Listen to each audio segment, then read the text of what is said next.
volume 23. Capítulo 4 – Batizado. Na manhã seguinte, os aldeões nos guiaram alegremente quando saímos do vilarejo. Por alguma razão, eles nos deram um conjunto de refeições embaladas para todos, alguns feixes de folhas que poderiam ser remédios e uma figura de amuleto esculpida em madeira. Embora eu a chame de figura, não era nada complexa, apenas uma simples vara de madeira com plumagem, acho que alguém do povo do céu, presa a ela.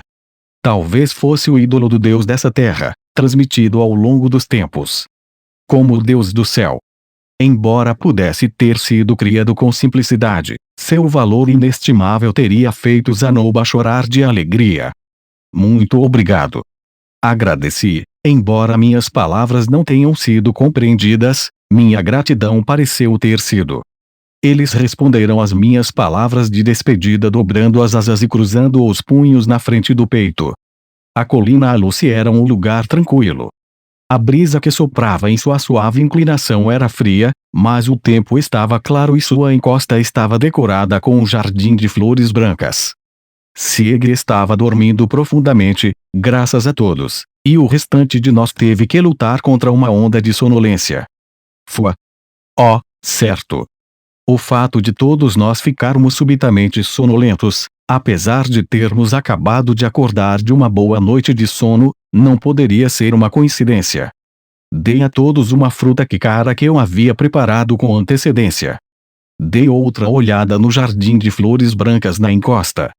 O pólen liberado por essas flores ferozes tinha um forte efeito soporífero.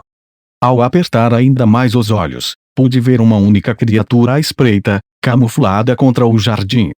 Era um monstro chamado Planador do Céu.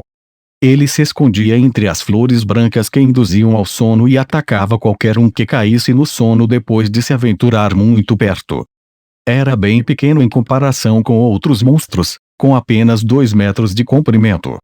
Parecia um lagarto peludo. Seus antebraços eram palmados como os de um morcego e sua cauda tinha um ferrão venenoso. Era um monstro mais cauteloso do que os outros e era conhecido por nunca ousar se mover contra uma presa que não estivesse dormindo. Sim, podemos chamá-lo de covarde. Sieg estava dormindo profundamente, mas o Planador do Céu não o atacou. Ele nos deixou passar. O efeito sedativo das flores brancas durava cerca de 1 hora. De acordo com Orsted, você nunca acordaria depois de adormecer no jardim, mas os efeitos não duravam muito se você se afastasse delas rapidamente. Ainda assim, Sieg tinha apenas 1 mês de idade. Quando já estávamos longe o suficiente, lancei um feitiço antídoto nele para garantir a segurança. As frutas Kikara tinham um forte efeito estimulante, mas dar isso a um bebê parecia perigoso. Depois de mais um pouco de caminhada, eles nos deu um sinal, e todos nós nos agachamos em resposta. No topo da colina, havia um pássaro gigante. Eu poderia tê-lo confundido com um dinossauro, se não fosse pelas penas.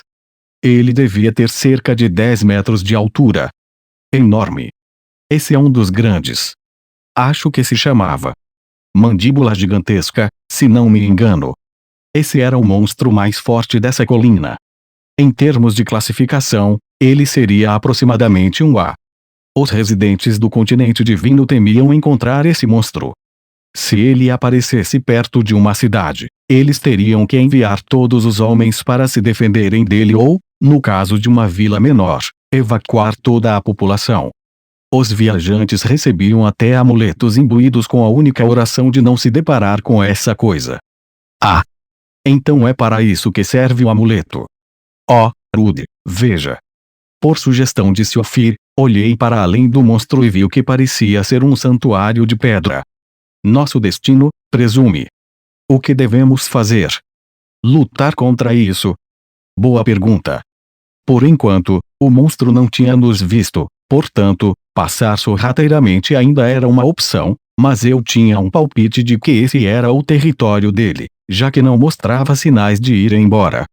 Os monstros de nível A incluíam aqueles que podiam se esquivar reflexivamente do meu canhão de pedra, então ele não seria uma presa fácil em uma luta. Olhei para Iris e acenei com a cabeça. Ela parecia ter me ouvido em alto e bom som, embora eu ainda não tivesse dito uma palavra. Acho que estávamos levando isso para baixo. Ainda não tínhamos feito nada digno de julgamento aqui, e tive a sensação de que seríamos reprovados se evitássemos isso. Iris chamará sua atenção. Eu amarrarei seus pés e, assim que eu fizer, Sylphie e Roxy o atacarão juntas. Não sei se conseguiremos derrubá-lo com um único golpe, portanto, mire primeiro nas asas. Se parecer que podemos acabar com ele nesse ponto, eles dará o golpe final. Se parecer que ele pode escapar do meu atoleiro, a Iris ganhará tempo enquanto eu acabo com ele. Certo. Entendi. Iris confirmou enquanto saltava para a briga. Ela era como um cachorro que estava cansado de ser mandado ficar quieto. Voltei meus olhos para as outras duas. Roxy e Sylphie correram para assumir posições em que pudessem apoiar Iris por ambos os flancos. Eu quase havia me esquecido, Sylphie era rápida. Eu duvidava que ela estivesse totalmente recuperada do parto, talvez esse tipo de recuperação fosse algo que a magia de cura pudesse acelerar. Espere, o monstro já notou a Iris. Gaaah! Goor! O monstro respondeu ao rugido de Iris com seu próprio rugido. Seu rugido ameaçou romper os tímpanos de um ouvinte próximo, mas Iris não demonstrou medo. Ela não seria detida. Ela atacou o monstro que vinha em sua direção, depois parou por um instante. Ela havia se esquivado. No momento seguinte, o bico do monstro estava cavando o solo sobre o qual ela estava segundos antes. Ele abriu as asas e chutou o chão para atacar em uma velocidade incrível. Iris contra-atacou enquanto se esquivava, e um jato de sangue saiu repentinamente da boca do monstro. Ele a havia notado, então o golpe não serviu para matar. Havia outro motivo para não ter funcionado: o monstro era simplesmente grande demais e seu pescoço estava muito alto. Teríamos de seguir o plano e arrastá-lo para baixo para podermos dar uma surra nele. Atoleiro. O monstro se virou para encarar Iris e, enquanto abaixava o corpo para atacar, um pântano se formou ao redor de seus pés. Eles afundaram no solo em um instante. Ele tentou bater as asas para escapar. No entanto, majestosa lâmina de gelo, eu a convoco para derrubar meu inimigo. Quebra de gelo. Explosão sônica. Os feitiços dos outros dois dispararam e esmagaram as asas da fera. O monstro se debateu, mesmo com seu único meio de sobrevivência agora esmagado. A última coisa que passou diante dos olhos da criatura foi uma única espadachim, uma guerreira de cabelos vermelhos que balançava sua lâmina bem acima da cabeça. Umf! Com um breve suspiro, ela atacou. A espada de luz. A técnica oculta do estilo do deus da espada. Criada para derrotar não apenas humanos, mas qualquer ser vivo em um único golpe. Esse golpe foi uma morte instantânea em todos os sentidos da palavra. Não houve nenhum som. A lâmina de Iris simplesmente cortou a cabeça do monstro em duas, bem no meio. Os olhos do monstro se reviraram em sua cabeça enquanto seu corpo se contorcia. Ele não parou de se mover. Seu corpo se contorcia, o pescoço se retorcia de todas as formas, como uma mangueira que expelia água demais para que ele pudesse suportar. Sem pensar, ele atacou tudo o que estava ao seu alcance. Normalmente, um único golpe teria dado conta do recado, mas os monstros começam a apresentar problemas quando atingem um certo tamanho. Canhão de pedra. Meu feitiço canhão de pedra atingiu o crânio do monstro. O ataque se encaixou na ferida aberta por eles, retalhando o cérebro do monstro antes de sair pela parte de trás do crânio. Os ossos e a massa cinzenta foram expelidos para trás do monstro com um estrondo retumbante. O monstro caiu sem vida, como se as cordas que o puxavam tivessem sido subitamente cortadas. Seu pescoço caiu no pântano com um baque. Iris observou com cautela por um tempo, mas depois de decidir que a batalha havia terminado, ela se virou para mim e começou a acenar. Roxy levantou seu cajado para sinalizar que também estava bem. Sylphie estava olhando para o monstro com grande interesse, como se nunca tivesse visto um monstro tão grande em sua vida. Tudo bem, tudo correu bem. Nós nos juntamos a ele e saímos sem nenhum arranhão. As coisas com certeza não tinham corrido tão bem quando eu estava viajando pelo continente demoníaco. Eles e eu ficamos mais fortes. Ops. Sieg acordou de seu sono e começou a se agitar em minhas costas. Pobre bebê. Você está com fome? Ou não gosta de ficar nas costas do papai? Está com frio?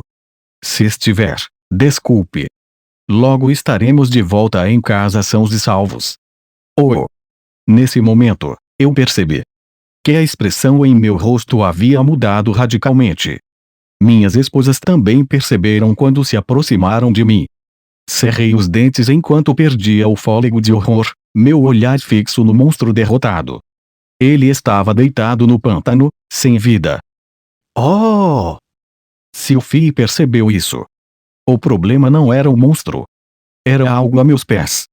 Ali, sim, uma poça fumegante havia se formado. Esse vapor também estava saindo das minhas costas. Curiosamente quente. Bem. Parece que ele pegou você, disse Roxy, aliviando o clima. Sim, ela estava certa, Sieg me pegou. Na verdade, em todas as minhas costas. E, pensar que meu próprio filho, bem lá atrás. Eu baixei minha guarda. Sylvie. Quando chegar em casa, diga a Lucy e aos outros que eu os amo. Eu queria vê-los crescer. Mas agora, eles terão que cuidar uns dos outros como irmãos para continuar vivendo. O velho deles estará tomando uma xícara de chá com o vovô nos portões de pérola. Rude, pare de ser dramático.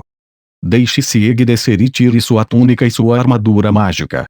Temos de lavá-los antes que o odor se fixe. Ok, tudo bem. Não cheguei a terminar meu monólogo. O santuário estava bem na nossa frente. Havíamos chegado ao nosso destino. Parecia ser um pouco pequeno para ser chamado de santuário. Tinha cerca de 1 metro de altura e 2 metros de largura. Suas portas duplas de pedra eram meio ajarradas, largas o suficiente para permitir a passagem de uma única pessoa. Na porta havia um emblema que me era familiar. Sim, o mesmo emblema que eu vinha usando ultimamente, aquele que parecia um dragão à distância. O emblema do povo dragão. Eram ruínas de dragões. Pude ver o tipo de altar ao lado das ruínas, mas ele estava deteriorado e coberto de musgo. Talvez fosse algum tipo de instrumento mágico. Algo para esconder as ruínas da vista. Em comparação com os antigos círculos de teletransporte que eu estava acostumado a ver, este tinha um ar diferente. Há muito tempo, as pessoas devem ter feito peregrinações até aqui. O altar não era a única diferença aqui. Alguns detalhes sobre o santuário em si eram diferentes das ruínas que abrigavam esses círculos. Os antigos círculos de teletransporte que eu conhecia eram edifícios de um andar com um porão. Pelo que pude perceber pela porta meio ajar, esse santuário tinha escadas. Escadas que desciam para a escuridão. Quando tentei bater na porta com minha manopla, o som ecoou por um bom tempo. Ela deve ir fundo na terra. Eu sei que me disseram para fazer um batismo aqui, mas será que um lugar como esse realmente tinha alguém morando lá dentro? Havia um monstro passeando bem na porta, um monstro com o qual os habitantes locais temiam lidar. Tem alguém em casa? Gritei, sem receber resposta. Eu me virei e dei aos outros um olhar confuso, como se quisesse sugerir que talvez tivéssemos tomado o caminho errado. Tudo que recebi em troca foi a ordem brusca de eles: entrem logo. Bem, acho que eu daria uma olhada lá dentro. Se encontrássemos o lugar errado, sempre poderíamos continuar procurando. Desculpe-me. Por via das dúvidas, fiz minha entrada conhecida antes de entrar. Peguei um pergaminho de espírito de lanterna que havia equipado em um soquete da minha armadura mágica e iluminei nossa descida. A escada havia acumulado uma fina camada de poeira, o que me fez pensar se ela havia sido muito usada ultimamente. Também me perguntei se alguém a limpava regularmente, pois não encontrei musgo crescendo em lugar algum. Talvez não fosse um lugar aconchegante, mas ainda tinha sinais sutis de vida humana. Um passo de cada vez, lenta mas seguramente, desci a escada. Logo atrás de mim estavam eles, Roxy e Sophie. Eu ainda estava carregando Sieg nas costas, então talvez fosse melhor deixar eles assumir a liderança. Antes que eu terminasse de pensar nisso, a escada chegou ao fim. Havia mais uma porta meio rachada diante de mim. Mais uma vez, ela só era larga o suficiente para deixar passar uma única pessoa. Dessa vez, no entanto, uma luz tênue passou por ela. Havia alguém lá dentro? Ou havia um monstro que usava a luz para atrair sua presa? Eu estava ficando um pouco nervoso, mas teria que lidar com isso. Eu vou à frente, declarei ao entregar Sieg para Sophie.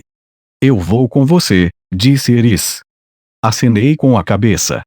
Nós dois passamos pela porta e entramos em um espaço amplo e aberto. Era quase como uma praça, sustentada por um punhado de pilares grossos. Tive uma sensação estranha, como se estivesse entrando em um lugar sagrado. Uma segunda sensação, mais parecida com um palpite. Na verdade, esse lugar não se parecia tanto com as ruínas anteriores dos dragões que eu tinha visto e sim com a fortaleza flutuante de Perugios. A espessura e o posicionamento dos pilares pareciam especialmente semelhantes à câmara de audiência da fortaleza flutuante. Esse lugar realmente deve ter se inspirado em Perugios. Os candelabros adornavam as paredes, escurecidos pela imensidão da sala. Eles não estavam sozinhos. Na extremidade oposta da sala havia uma espécie de fonte, que lançava uma luz azul pálida que iluminava todo o local. Se nos aproximássemos, um monstro sairia e nos atacaria? Ou será que o inspecionaríamos e descobriríamos que nosso HP e MP haviam sido restaurados? Seja qual for o caso, um caminho que passava pela fonte levava ainda mais para dentro do santuário. Não senti nenhum perigo nesse cômodo, então decidi chamar a Sophie e a Roxy para dentro, mas quando pensei em fazer isso, ouvi um som de batida. Passos. Vários pares de pés. Parecia que vinham do caminho próximo à fonte. Tomei uma posição para proteger a porta atrás de mim. Em seguida, Eris deu um passo à frente e preparou sua lâmina. Eu realmente esperava que aqueles passos pertencessem a pessoas com as quais se pudesse argumentar, mas, se parecessem problemáticas, uma retirada temporária era sempre uma opção. Os donos dos passos se revelaram. Um olhar me disse que esses caras eram um problema. Também me disse que era possível conversar com eles. Em frente a nós havia um grupo de 3 pessoas com máscaras. Silvario, Arumanfi e Naoshi. Você chegou bem rápido, Rudeus Greirat. E então? Perugios apareceu. Ouvi dizer que uma mandíbula gigantesca estava rondando a área, mas eu deveria saber que isso não seria uma grande provação para você. Eu estava em uma câmera escondida ou algo assim? Eu vim para cá achando que era uma prova, mas o cara que me disse para fazer isso apareceu na linha de chegada. Será que alguém vai apontar para um canto e me dizer para sorrir? Então. Por que está perdendo tempo? Traga seu bebê para dentro. Apesar de minha confusão, Perugios me comandou como se isso não fosse uma surpresa.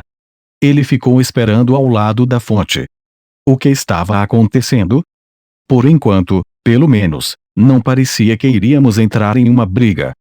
Naoshi estava aqui, como se fosse um dos familiares de Perugios, mas ele não a teria trazido se planejasse lutar. Ou, espera, será que eu entendi errado? Ele poderia ter trazido Naoshi porque pretendia lutar. Talvez porque eu não quisesse que ela se machucasse.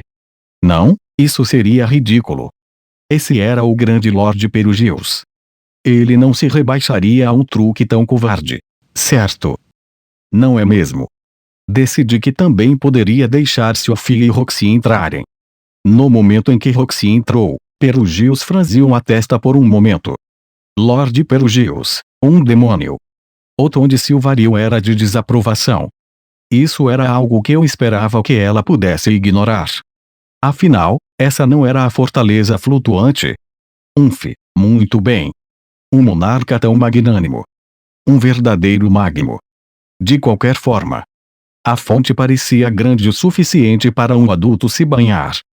Na verdade, depois de subir nela, vi que não era tanto uma fonte, mas uma banheira de pedra de formato oval. Um círculo mágico havia sido esculpido no fundo da banheira, e essa era a fonte de luz da fonte. A luz se difundia pela água, dando ao cômodo inteiro um brilho sinistro. Tinha a beleza surreal de uma piscina noturna, mas estava claro que essa piscina era algum tipo de implemento mágico. Ou talvez não exatamente. Esse implemento mágico parecia estar incompleto.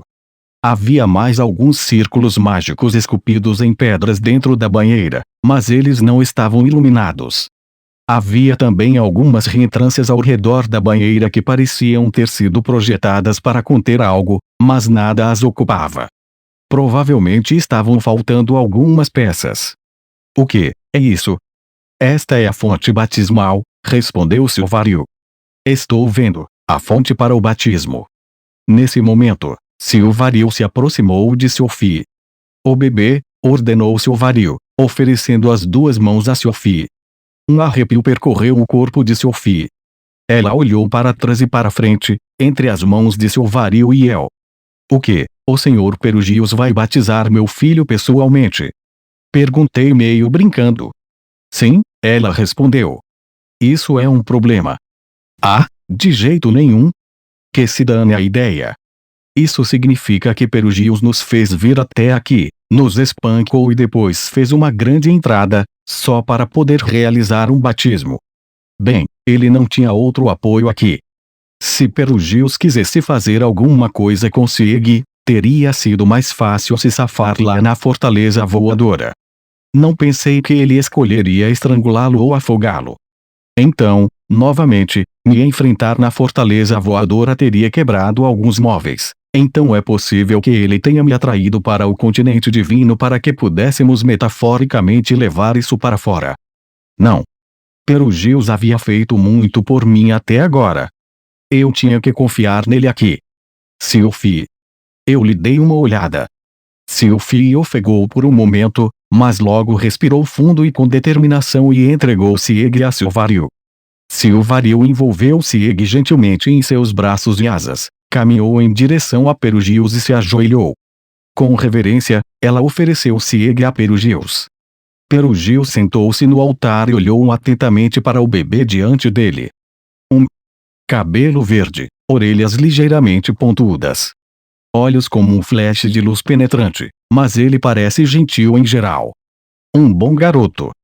Quero dizer, eu concordava, mas estava ficando nervoso. Será que esse batismo poderia mostrar que Sieg era realmente Laplace e fazer com que ele fosse morto na hora?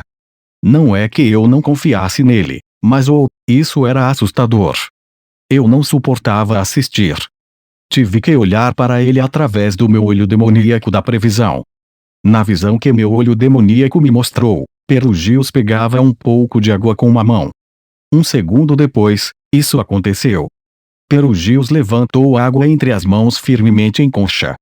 Em seguida, ele cruzou os braços, colocou os punhos nos ombros e manteve essa postura em silêncio por alguns segundos. Então, lentamente, ele abriu as mãos e tocou a bochecha de Sieg. Em nome do rei dragão Perugius, concedo minhas bênçãos a este bebê, este ovo da humanidade. Por minha mão, eu o batizo, e em meu nome, eu o batizo. Para que esta criança possa sair de sua casca e crescer forte, sábia e gentil, eu lhe concedo o nome. Saladin. A mão de Perugius, ou melhor, a água em que a mão de Perugius estava encharcada, brilhou em um amarelo fraco. A água continuou a brilhar por algum tempo. Quando Perugius viu que a luz havia desaparecido, ele levantou o bebê e o entregou de volta a Silvario. Silvario, ajoelhada, o aceitou reverentemente e o carregou gentilmente enquanto ela se levantava. Lentamente, Silvario voltou para Sophie e lhe ofereceu o bebê. Sophie parecia um pouco atordoada ao aceitar Sieg em seus braços. Tentei olhar para o rosto de Sieg, mas ele não parecia diferente. Ele olhava para Sophie e para mim com uma expressão vazia, exatamente como um bebê de um mês normalmente faria. Seu cabelo também continuava verde. O que aconteceu? Então. Perugius se levantou com um grunhido e caminhou casualmente em minha direção. Ele disse algo bem na minha cara que me abalou profundamente. Não sei o que deu na sua cabeça, mas há muito tempo sei que esse bebê não é Laplace. Levei 5 segundos inteiros para entender as palavras que saíram de sua boca. Você sabia? Aruman fia meus olhos. Eu nunca confundiria a visão de Laplace. O tom de verde em seu cabelo é totalmente diferente. A cor de seus olhos também é diferente. Sua mana não impressiona.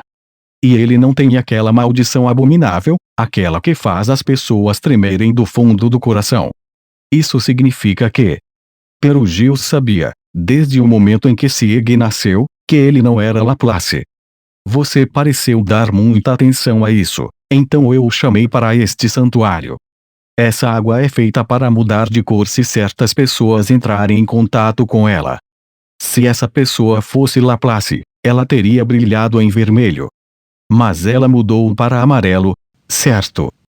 Ele não é uma criança abençoada, mas o fator de Laplace que ele carrega é forte. Você não notou o seu vigor ou sua força em comum? Eu notei. Achei estranho o fato de ele ser tão forte. Isso explica tudo. E a boa saúde não é uma coisa ruim. Ainda assim, ele não era Laplace. Que alívio! Mas espere. Isso não significa que você fez Aruman Fi impedir o nascimento de Sieg sem motivo algum. Por isso, peço desculpas.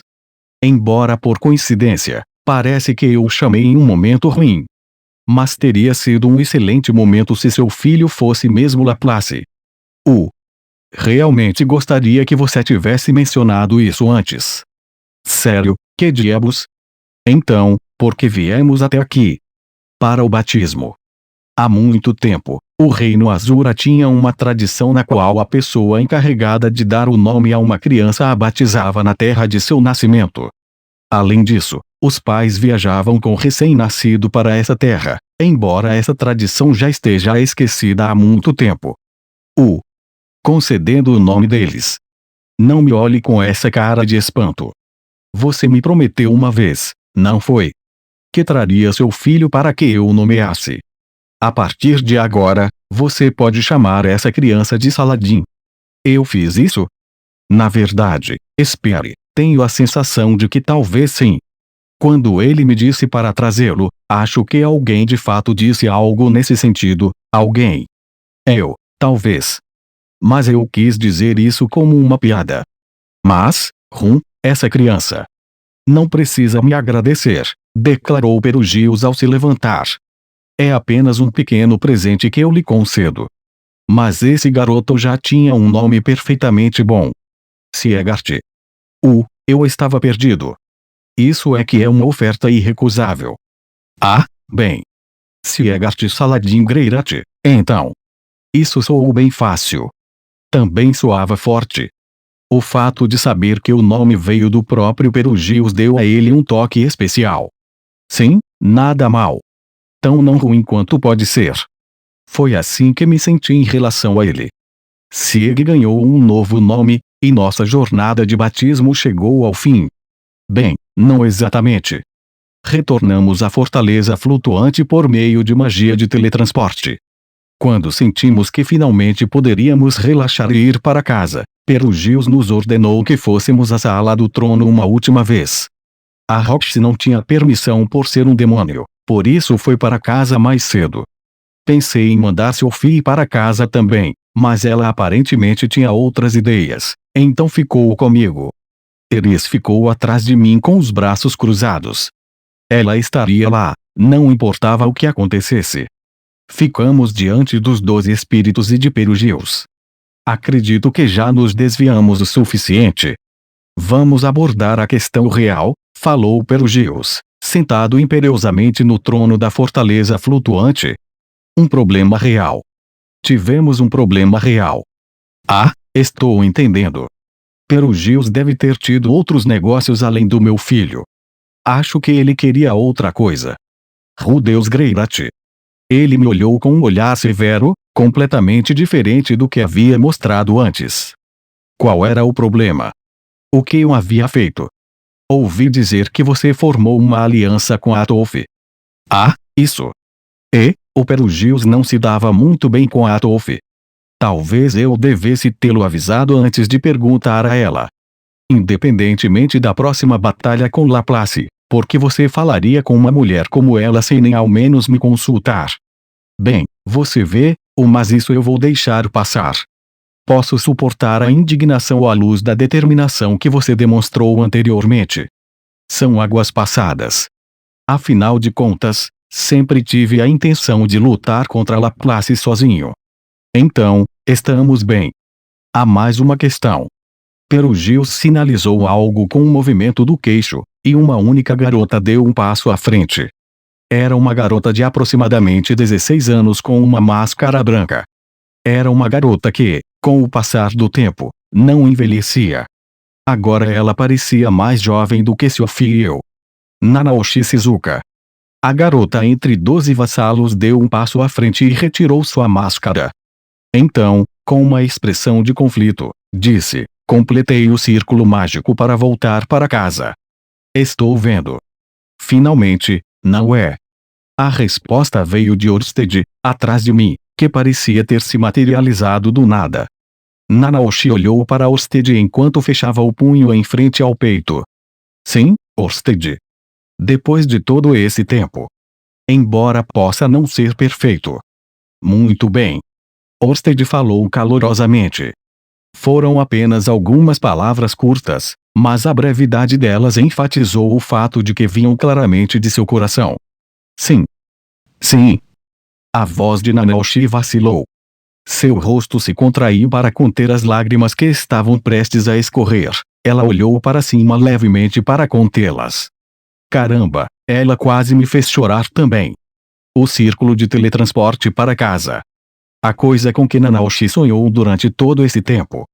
Voltar para casa era a única coisa pela qual ela se esforçava. Ela estava com muita saudade de casa. Ela passou de uma ideia para uma teoria, para o fracasso e depois para outra ideia. Quando finalmente a teoria estava pronta, ela teve que transformar a tecnologia em realidade, aprimorando suas habilidades de engenharia com experimento após experimento. Fazia quase 5 anos que ela havia começado seu aprendizado com Perugios. Um longo tempo, de fato. E agora, ela finalmente o concluiu. Deus, desculpe-me por incomodá-lo quando você tem tanta coisa para fazer, disse Nanaoshi. Ah, não. Na verdade, eu deveria pedir desculpas por tê-la feito esperar todo esse tempo. Então, foi Nanaoshi quem me chamou aqui. E ela esperou esse tempo todo sem uma única reclamação? Mesmo tendo acabado de terminar o trabalho de sua vida. Está tudo bem. E também, parabéns. Pelo bebê. Muito obrigado. Fiquei um pouco surpreso, na verdade. Acho que você tinha muitas coisas a considerar. Considerar, hein? Eu não tinha certeza se era do tipo que considerava. Poucas coisas que passavam pela minha cabeça se qualificavam como pensamento. Vou precisar de um monte de mana para o experimento final. Sei que você tem muitas coisas para fazer, mas poderia me dar uma mãozinha. Com isso, Nanaoshi se curvou diante de mim. Havia um fogo em seus olhos. Ela sabia que aquele era o último passo, que o objetivo estava ao alcance. É claro. Isso pode levar 1 ou 2 meses. Está tudo bem? Deveria estar. 1 mês, não é? Eu tinha motivos para recusar, mas não o direito. Eu queria perguntar se poderia esperar até derrotarmos Giese, mas não fui idiota o suficiente para dizer isso em voz alta. Nanaoshi já havia esperado tempo suficiente. Muito obrigada, disse Nanaoshi, fazendo mais uma reverência. Naquele momento, ela olhou para Sophie por acaso. A mãe, cujo rosto ainda estava encoberto pela inquietação. Nanaoshi pulou até ela e sussurrou algo em seu ouvido. Sophie sentiu uma sacudida no corpo e depois se virou para Nanaoshi com um olhar atônito no rosto. Nanaoshi acenou com a cabeça. Sophie olhou para mim e depois acenou com a cabeça.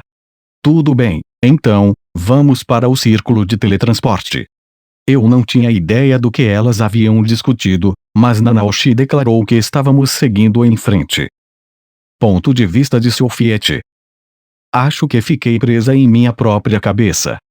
Preocupei-me sozinha, convenci-me de que tinha de resolver tudo sozinha e me deixei levar por uma espécie de paralisia. Mas se eu tivesse pensado nisso, teria percebido que não estava mais sozinha. Eu tinha uma família em que podia confiar. Rudy talvez estivesse meio brincando na época, mas ele disse algo sobre cuidarmos uns dos outros como irmãos. Eu nunca tive irmãos, mas Sieg tem. Lucy estava se esforçando ao máximo para ser uma irmã mais velha confiável. Era difícil dizer que eu confiava nela, pois ela ainda era apenas uma criança, mas eu tinha a sensação de que ela cresceria e se tornaria alguém em quem eu poderia confiar. No entanto, saber que ela tinha meu sangue me fez duvidar um pouco disso. Arus e Lara também cresceriam um dia. Sieg não estaria sozinho. Eu tinha apoio fora da minha família. Nanaoshi me disse que, se eu tivesse alguma preocupação, poderia conversar com ela sobre isso. Eu não esperava ouvir algo assim dela, por isso fiquei um pouco surpresa. Se eu perguntasse à Rainha Ariel, ou ao Luke, ou ao Zanoba, ou ao Cliff, eles provavelmente também me dariam ouvidos. Sempre achei que a mudança da cor do meu cabelo era uma saída covarde, e uma parte de mim achava que pessoas como a Rainha Ariel ou Luke não teriam feito amizade comigo se meu cabelo continuasse verde. Mas agora eu sabia que nada disso era verdade, que eles certamente teriam feito amizade comigo mesmo assim. Assim como Rudy fez todos aqueles anos atrás. Bem, claro, eles poderiam ter ficado um pouco mais abalados no início. Talvez tivessem feito um escândalo por causa do meu cabelo, da minha herança demoníaca, de como eu tinha que ser um superde. Eu achava que, apesar de tudo isso, certamente teríamos chegado ao mesmo relacionamento que tínhamos agora. Com certeza, Sieg poderia fazer esse mesmo tipo de amizade. Da mesma forma que eu fazia amigos quando Rudy me ensinava a fazer isso em minha infância. Era por isso que eu tinha de parar de me deixar levar por essas preocupações. Eu mesmo ensinaria essas coisas a Sieg. Quando tive esse pensamento, olhei para cima e vi as costas de Rudy enquanto ele caminhava à minha frente. Por alguma razão, decidi agarrar a bainha de sua manga. Rudy se virou. Ele tinha o mesmo olhar de sempre, gentil, mas um pouco apologético e preocupado. Acho que inspirei isso nele. Rudy. Quando chamei seu nome, ele olhou em volta, sinalizando com os olhos para que os outros seguissem em frente. Todos saíram e, quando ficamos sozinhos, Rudy passou os braços em volta dos meus ombros e me abraçou. Suavemente, para não esmagar Sieg, o corpo esguio, porém musculoso, de Rudy envolveu o meu. Sua armadura o deixava um pouco rígido, mas isso me confortava. Rudy, acho que sinto muito. Parece que eu o deixei preocupado. Vi seu cabelo verde e me lembrei dele, do meu passado. Pensei sobre isso, sobre onde tudo isso levaria. Pensei que talvez essa criança não tivesse um lugar neste mundo. Não é sua culpa. Todo mundo fica preocupado às vezes. E ei, a culpa é minha por ter esquecido de pensar em um nome. Sim. Mas também, você tem viajado apenas com a Roxy e a Iris ultimamente, certo? Fiquei com a ideia de que eu teria que proteger as crianças sozinha. Isso não é verdade de forma alguma. A força de sua negação me assustou um pouco, mas eu já deveria esperar por isso. Rudy diria isso, não diria? Sim, eu sei. Eu sabia, mas me esqueci. Desculpe.